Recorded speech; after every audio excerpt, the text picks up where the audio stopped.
Homeless in America, the hidden reality unfolding in Nevada. This isn't just another story, this is a wake-up call.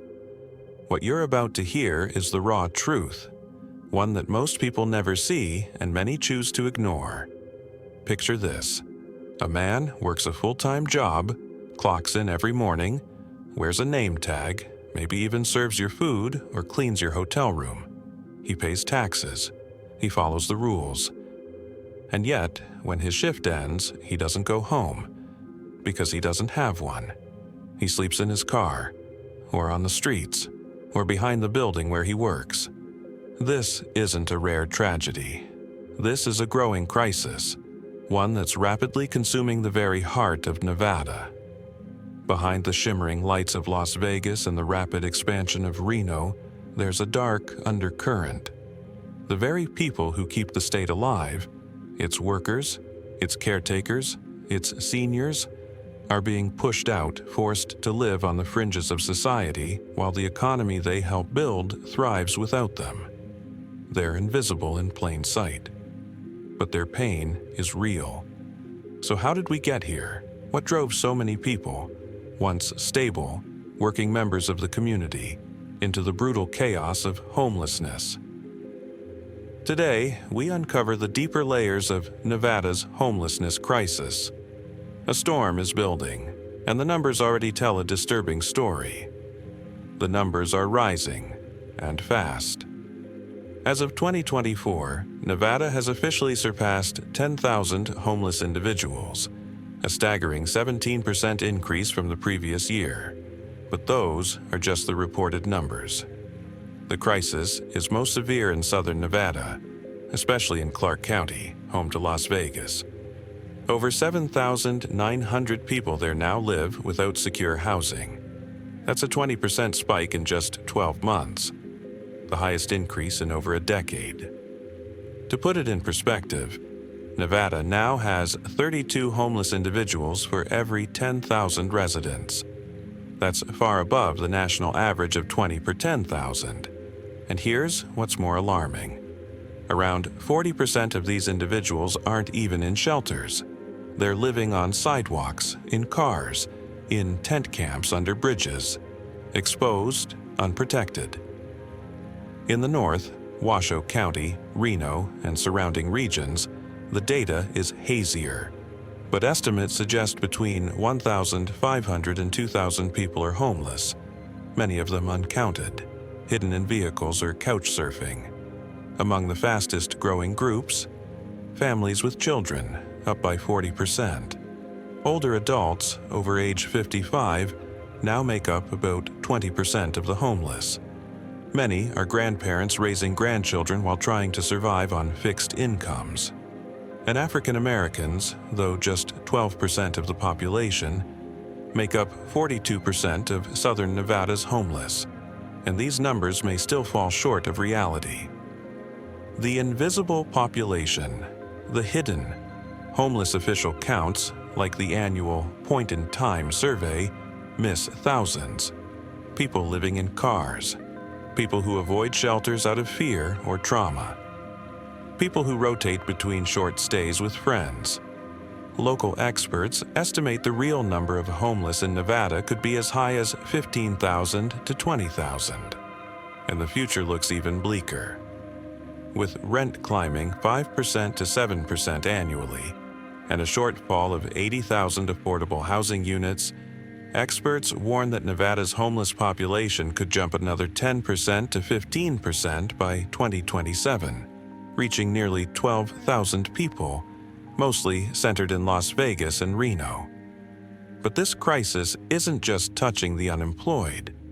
It's creeping into the lives of middle-income earners, people making $50,000 to $60,000 a year who now spend more than 30% of their income just to keep a roof over their heads. A single, unexpected bill, illness, or layoff can send them over the edge.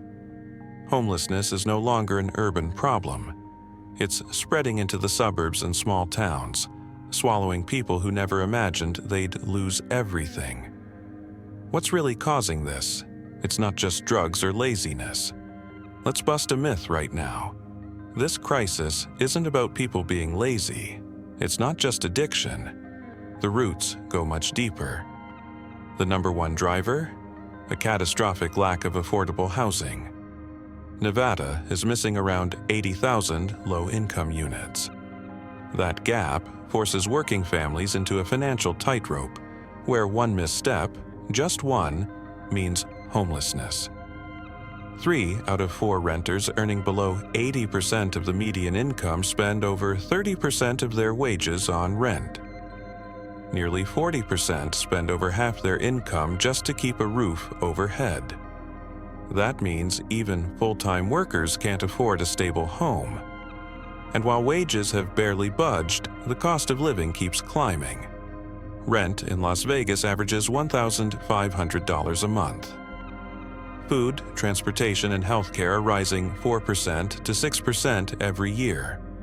Jobs in Nevada remain heavily dependent on tourism, an industry with low pay, unstable hours, and limited benefits. Lose that job, and you're one step away from the street. Unemployment sits around 6%, and more than half of new homeless cases in Clark County are triggered by job loss. Mental health and addiction play a role, affecting about 25% to 30% of the homeless. But the resources just aren't there. Many people turn to substances as a way to cope with trauma, not the cause of it.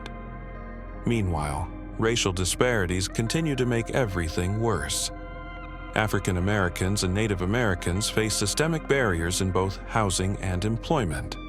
That's why they're overrepresented in the homeless population. Our elders are slipping through the cracks. Nearly 2,000 homeless Nevadans are over the age of 55. Many live alone. Many rely solely on Social Security or pensions, which range from $1,000 to $1,500 a month. That's barely enough to survive, let alone pay rent. These are our elders, people who once raised families, worked for decades, served their communities. And now they're sleeping in shelters, cars, or on the streets. How did we let this happen? Families are falling apart. Homelessness among families with children has surged by 40%, fueled by the pandemic, job losses, and the expiration of rental aid. Parents now face impossible choices: pay rent or buy groceries, keep the lights on or buy medicine, go to work or stay home with a sick child. Even two-income households are no longer safe. They're exhausted, stretched to the limit, and dangerously close to collapse. The system is failing. Rental vouchers are limited. Mental health services are overwhelmed. Shelters are full or underfunded. Nearly 4 in 10 homeless people in Nevada have nowhere to go. No shelter, no safety, no support. We have programs on paper, but they often fail to reach the people who need them most. So we have to ask, are we truly helping? Are we solving homelessness or just managing it? Because right now, more and more people are slipping through the cracks. Could it happen to you? Here's the hard truth. If you live paycheck to paycheck, if you rent your home, if you don't have a family safety net, you could be next. A medical emergency, a layoff, a rent hike, a divorce. It doesn't take much. Homelessness is no longer somebody else's problem. It's a growing shadow that's inching closer to every doorstep. So what can we do? It starts with awareness, it grows with compassion, and it demands action from every level of government and from every person who refuses to look away. Because the truth is, a society is only as strong as how it treats its most vulnerable. Nevada's homeless crisis. Between hope and backlash. Nevada's fight against homelessness is revealing more than just statistics. It's exposing the deep fractures in how society responds to human need, and how even the best intentions can fall short. Despite pouring hundreds of millions of dollars into programs meant to alleviate homelessness, the state continues to see a steady increase in people living without shelter. In southern Nevada alone, homelessness has surged by more than 20% in just 1 year. And this forces us to ask the uncomfortable question: are these initiatives truly reaching the people they're designed to help? Or are we simply papering over a crumbling foundation? Criminalizing the crisis, a risky gamble. In November 2024, Clark County and the city of Las Vegas took a controversial step, one that has divided the community and captured national attention. They made being homeless a punishable offense. Under new laws, sleeping or camping in public areas is now illegal. Those caught can face fines or even arrest, unless they agree to enter into social services programs. Supporters argue that these laws are meant to maintain public safety and order. But critics say the move punishes people for being poor, pushing them further into the shadows and away from the help they desperately need. The fear? That these laws aren't solving the problem. They're making it worse. What happens when someone is arrested for sleeping on a park bench? They're processed, released, and sent back into the streets, often with more trauma and fewer resources than before. This isn't just a policy debate, it's a moral one, and it raises a painful contradiction. Can a society claim to care about the vulnerable while treating poverty like a crime? Bold investments, but are they enough? To be fair, Nevada isn't ignoring the crisis. In fact, it's taking some ambitious steps. A $200 million public-private initiative called the Campus for Hope is underway, promising to offer housing, healthcare, and wraparound support by 2027. In Henderson, Nevada Hand is developing 200 new affordable housing units, set to open in 2026. On the healthcare front, the state has committed $100 million to expand access to mental health and substance abuse treatment, both deeply linked to homelessness.